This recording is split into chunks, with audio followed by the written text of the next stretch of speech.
All right, what's going on, everybody? It's Ray Sports 23 here. Now, we all know what happened last night. The Warriors got smacked by the Lakers. I honestly did not expect that, but it is what it is. Congrats to the Lakers. Who would have thought that a 7 seed that started off like 0 and 12 or 0 and 10 in the regular season is now in the Western Conference Finals? Let's see what they do against the Nuggets. But hey, we're going to talk about this game a little bit. Why the Warriors got blown out. Very simple. Few things. Start on the Lakers side. The role players stepped up. Role players played well. If you look at it, Austin Reeves, 23 points. Anthony Davis, 17 points, but he had 20 rebounds. 20 rebounds. Like, that's insane. Like, Anthony Davis with 20 rebounds? That sounds like New Orleans AD. Then you got D'Angelo Russell, 19 points. Lonnie Walker, man, he was out of the rotation after the injury when they got a whole new team and everything. Out of the rotation. Look at him now. Stepping up. He won them that game five. He won them game five. That 3-1 lead is because of Lonnie Walker. No, it was game four. Sorry. Game four. That game four was because of Lonnie Walker. He had 13 points off the bench. Riyad Jamur gave you some good minutes, 9 points. But most importantly, as well, LeBron James. He knew what it was. He knew this was a closeout game, and he was not going to be denied. You saw him every time they got the rebound. He pushed the pace. He pushed the pace on them. Got to the rim, got to the foul line, 30 points, a near triple double, 39 and 9, not 30 points, 9 rebounds, 9 assists. Lakers played well. That's pretty simple. The Lakers played well. And then the Warriors did not, except for Steph Curry. And even Steph Curry didn't really shoot the ball well from three in this game. But yeah, the Warriors didn't play well. They, you know the saying: you live by the three, you die by the three. Well, they definitely died by the three last night. Definitely, Klay Thompson, Game Six Klay. Game Six Klay. Anybody seen Game Six Klay? Because I don't know where he was. It seems like he was trying to find the magic last night. Wasn't working for him. Boy had what? How many points? 8 points. 8 points. He was just. See, if this was Klay Thompson before the injuries 4, 5 years ago, I think probably the Lakers lose this game and they probably go game seven because I believe Klay Thompson, game six Klay was a real thing before the injuries. Game six Klay was a real thing. He didn't have it. He didn't have it. And he had it. He shot like he had it. He was just chucking up shots. It was not going down. Like, I wish someone would have told him stop because every time you do that you're wasting possessions. You're wasting possessions. This is a win or go home game for you. Win or go home. And you're just chucking up threes. You are not the same Klay Thompson, obviously, especially on defense. Yeah, it's a great story that he came back. Even won a championship last year. Great that he came back. Great story. But this game, you didn't need this. And he goes 8 points. But let's see how many threes he shot. Him between him and Steph combined, look at the three. Look at 2 for 12. You go 2 for 12 from three. 2 for 12, man. Like, oh, I know. What again? Game six Klay is dead. Game six Klay is dead. I want y'all to know that Game six Klay is dead. Just don't look for Game six Klay Thompson no more. He died by the three. If anything, he was not. He was not an asset for the Warriors this game. Heck, none of the team, most of the players really weren't showing up except for Steph Curry and Dante DiVincenzo. Dante DiVincenzo, if he didn't hit those threes in the first quarter, this would have been a much worse blowout. This would have been a worse blowout than it looks like now. Klay Thompson, 3 for 19 from the field, 2 for 12 from three. Look at Steph Curry from 3-point range. Steph Curry, 4 for 14. 4 for 14. He really didn't shoot the ball well at all in this series, really, from three. In game four, he was 3 for 14. Game five, 3 for 11. Shots didn't fall. We all know the Golden State Warriors are a jump shooting team. Their shots didn't fall last night. Just yeah, the shots didn't fall last night, and I wish someone would have told Klay Thompson, stop shooting, stop, stop. You understand why Steph Curry was shooting? Because even though Steph Curry was shooting bad from three, he was still getting into the lane, still finishing around the rim, and still getting to the free throw line somewhat. Draymond Green, you know he's going to get you probably 9 points, 9 rebounds. You don't expect nothing from Draymond Green from the offensive end. You expect more from him from defensive end. And with all the rebounds, I mean, what was he really doing? He already got in foul trouble. He was in foul trouble early. You got to be, you got to know, you got to be smart. That you got to stay in the game, Draymond. You got to be able to stay in the game, man, for long, because Kevon Looney coming in for you or Moses Moody coming in for you is not the same. It's not the same. The offense is not the same. Kevon Looney, he fought. You know, you don't spend it from him on offense. You expect him to mainly rebound, and particularly offensive rebound. He did have good rebounds in this game, but when you get the rebound and you pass it back out, and everybody else is just missing open shots. They had a lot of good looks. They just missed them. Make or miss league. That's what happened. Not to go off of this game, but that's what happened with Philadelphia. They missed the open shots they made in Game 5 against the Celtics. They missed in Game 6. Missed them. And that's what's happened with the Warriors. Open shots they normally made in the beginning of the games, in the beginning of the series, they missed them. Not to mention, this is very important, the Warriors were terrible on the road, and it showed. They were a terrible road team all year. And we thought because, they won a few road games against the Kings, oh yeah, no, they were back to the old championship Warriors. But they weren't. They weren't. The Kings are not the Lakers. There is no LeBron James on Sacramento. There is no Anthony Davis on Sacramento. Like, the Lakers played like the better team. They played like the better team. And they were. They were the better team in this series, mainly because you had the better player. Anthony Davis, LeBron James were the two best players on the court, aside from Steph Curry. Klay Thompson didn't show up. Andrew Wiggins didn't show up. The bench really didn't. Jordan Poole. Speaking of the bench, Jordan Poole. This was his worst series. This was his worst playoff stint ever. Like, he was awful. He was really, for the most part, unplayable in this series. He was that bad because guess what? He kept taking these terrible shots, terrible 3-point shots. And then he don't play defense.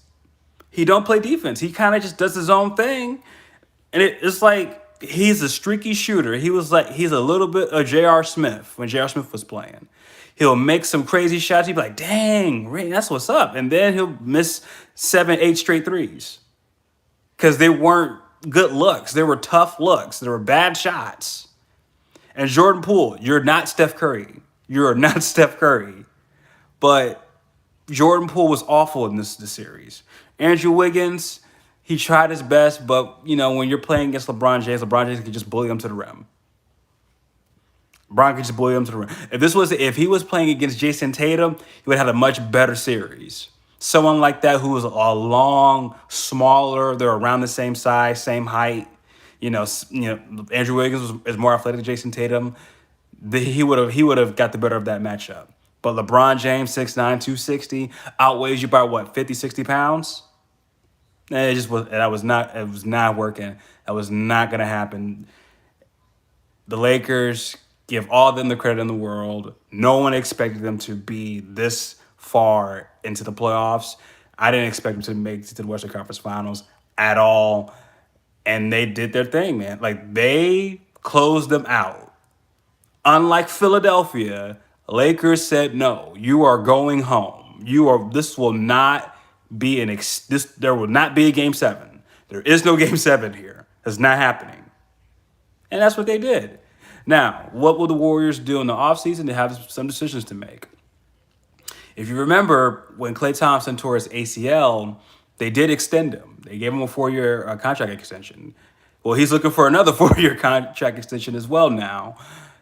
But do you give it to him? This is an old team now. Now, a lot of people are saying this Warriors dynasty is over, and they're probably right. They're probably right. Like this dynasty is like their best chance was last year, and they won. They took advantage of a young Boston Celtics team. Took advantage of them. They didn't know better. They didn't know that you got to play with a different level of physicality in the finals. They took advantage of it, and hey, they won 4 championships out of 8 years. That's a great run, but you cannot continue with this team the way it is now. You cannot. Jordan Poole plays so much better in the starting lineup without Steph Curry. But yet, guess what? You gave him the contract extension. So what are you going to do with that now? And guess what? He doesn't look like he's of much value now after this playoff run. At this playoff run, oh no, he does not look like he's a max player the way the Warriors paid him. You gotta find a way. Do you want to keep Draymond Green, or do you want to keep Klay Thompson? That's a real decision. I mean, Klay Thompson, yes, he played terrible in Game 6, but he's still a better shooter than Draymond Green. But guess what? Draymond Green brings much more defensively to the Warriors than Klay Thompson is now. The way Klay Thompson is currently, he's a good spot up shooter, but he's not. He's not the two-way player Klay Thompson that we all knew him to be before those injuries. Remember, Klay Thompson would have took your best wing defender. He would have took your best wing player. He was the best wing defender in the league for a good minute aside from Drew Holiday. He ain't that guy no more. He is not that guy no more. So you got to make some decisions, man. The Warriors got some tough decisions to make. And then you didn't really play the young guys. You messed up their confidence. Probably should have played them because guess what? Darvin Ham, that decision to play Lonnie Walker did wonders for his confidence. They got confident during this series. They got confident. And Steve Kerr didn't really want to play his young guys like that. Moses Moody got some time, but you didn't see Kuminga at all in the series. At all. You don't think he could have brought some type of spark, some type of energy, to the team? None. And guess what? Now you're going home. You didn't extend Joe Lacob. So, I mean, this is Warriors, man. I think the Warriors dynasty is over. Well, I think we all know that now. We all know it's over. Now, enough of the Warriors. Well, one last thing. Steph Curry, man, you can tell that boy was so depressed. He was frustrated and depressed because he came along and no one else did. It was 1-on-5. Dante DiVincenzo, yes, he came along too. But in terms of your main players that you expect to show up, Andrew Wiggins, Klay Thompson, didn't show up. They did not show up. Jordan Poole did not show up. So that's why Steph Curry is so frustrated because he's like, man, I'm still playing. I'm playing better now than I ever did in my MVP years. He's playing better now. And he's out in the second round. Steph Curry has a legit good 4 or 5 years of this high-level play before you can see some noticeable decline and he might retire. He needs to be on the championship team. And right now, this Warriors team is not a championship team as constructed. Now, on to the Lakers. Bron stepped up when you needed it. Anthony Davis, we thought you were soft. I ain't gonna lie to you. When I heard that you got wheeled off, you had to get wheeled off into the training room, bro. Like, come on. But it's not a good look. But hey, head injury, and then you get 20 rebounds, played stellar defense, all those blocks. Have y'all noticed since the playoffs, Anthony Davis has been the Kentucky Anthony Davis on defense. He might not get you 30 points every game.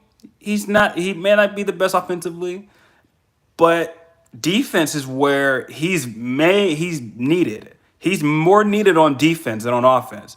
If Austin Reeves and D'Angelo Russell can still, provide you with some offensive scoring, Rui Hachimura can contribute a little bit.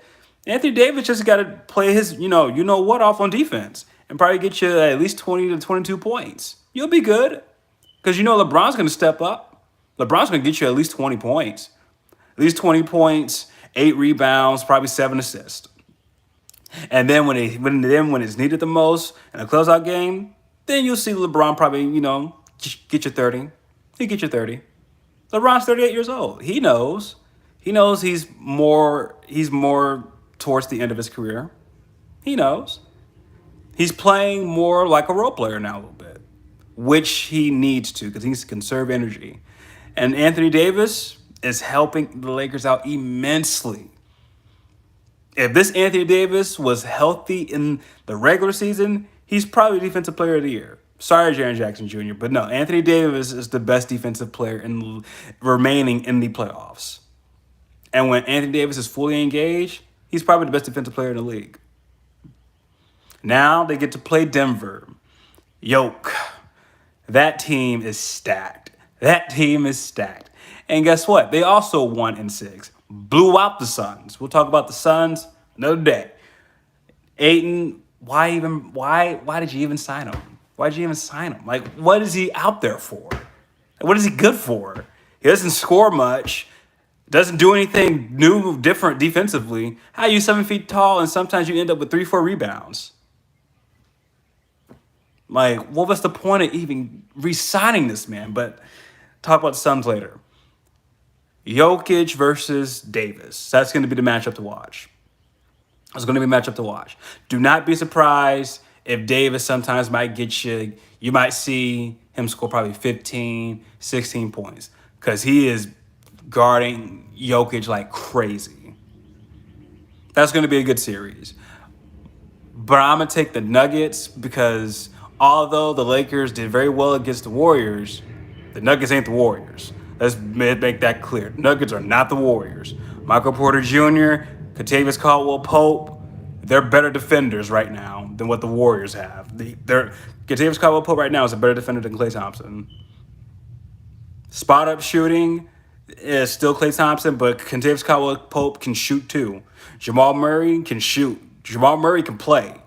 Jamal Murray is averaging 26 in the playoffs right now. Like, Bubba Murray ain't just Bubba Murray. This is healthy Murray. And then Yoke can get you a 40-point triple-double, man. 40-point triple-double. And guess what? They got a bench too. Lakers, look, the Warriors didn't have a true bench. Let's be real. Gary Payton? Really? Gary Payton? No. Nuggets have a bench. Nuggets, the starting 5 for the Nuggets all can score. And then when they come out, the bench can score. The Warriors did not have that. The Nuggets do. So I know Lakers fans, this was a great win for them. Great win for y'all. I'm happy for the Lakers. Warriors, the dynasty is officially over now. Y'all got to make some changes. But I think it probably ends in the Western Conference Finals. I think Yoke will probably break through and finally get to his first NBA Finals. And then this also will prove this. The real MVP was Jokic. Because let's be real, we know what happened. Kendrick Perkins made it a race issue. He made it a race issue. He made it a race issue, and it was like, okay, we can't have the racism. We can't have race be a factor. We can't have this narrative, going on for the rest of the NBA season and through the playoffs. So, yeah, they gave it to Embiid. That's why I called it a sympathy award. Now, granted, I do believe Embiid probably could have deserved an MVP probably 2 years ago or last year. But this year, Jokic played better. Jokic had his team as the number 1 seed. And guess what? Jokic actually closed out his team in 6. Embiid is complaining about how he didn't touch the ball, mainly because he didn't call for the ball in the 4th quarter. Let's be real. Jokic, to me, is the true MVP, and you're going to see it in the series. You're going to see it in the series against the Lakers. Now, I do believe the series is probably going to be a 6 or 7 game series because I believe the Lakers, now they're playing with confidence. I believe they will step up to the plate, and it's going to be a fun series. But I do believe the Nuggets will probably win, and they'll be in the finals. But yeah, that being said, that's my review of reaction and just my perspective of what happened with the Warriors and Lakers. Talk to you again sometime.